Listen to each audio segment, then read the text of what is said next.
At dahan-dahan na nga po inaangat itong nasabing concrete girder gamit po yung crane.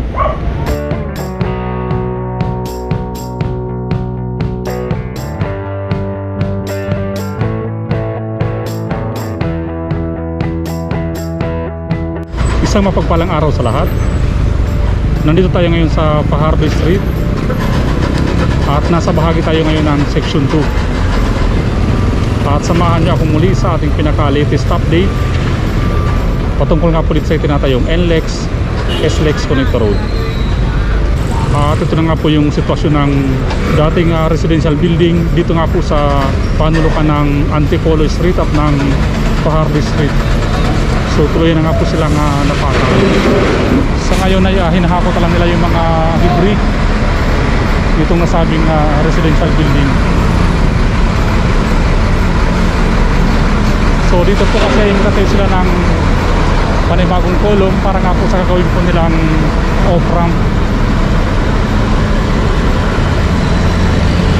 Ito yung papuntang Loyola Street. At makita nga po natin sa bandang unahan, ayan, so mayroon na rin siyang nakatayong kolong at mayroon na rin siyang steel formworks para sa gagawin po nilang coping beam.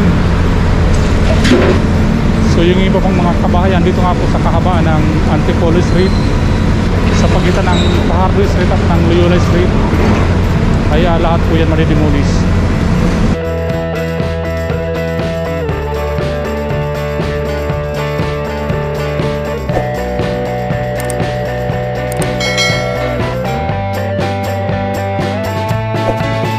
At ito na nga po yung naitayo nilang kolong at mayroon na rin po siya dyang coping beam.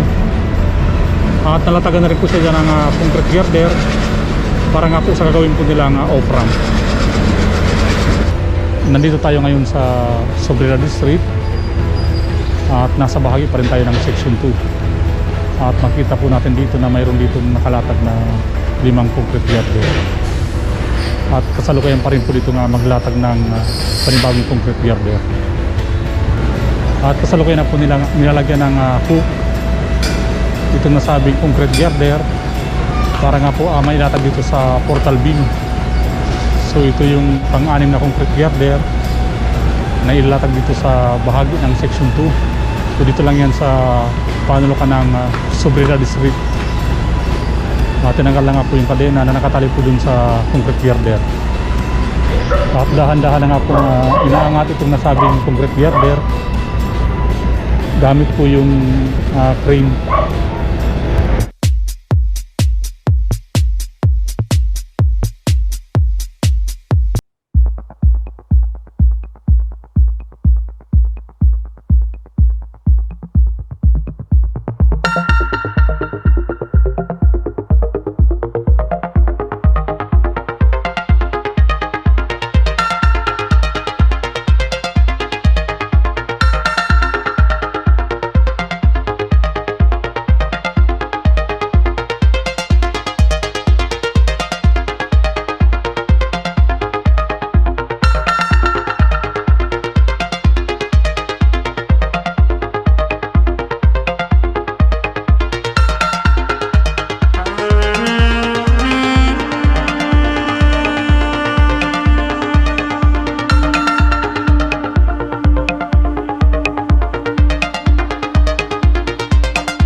6 na concrete girder na inilatag nga dito sa kahabaan ng Antipolo Street at sa panulukan ng Sobriedad Street.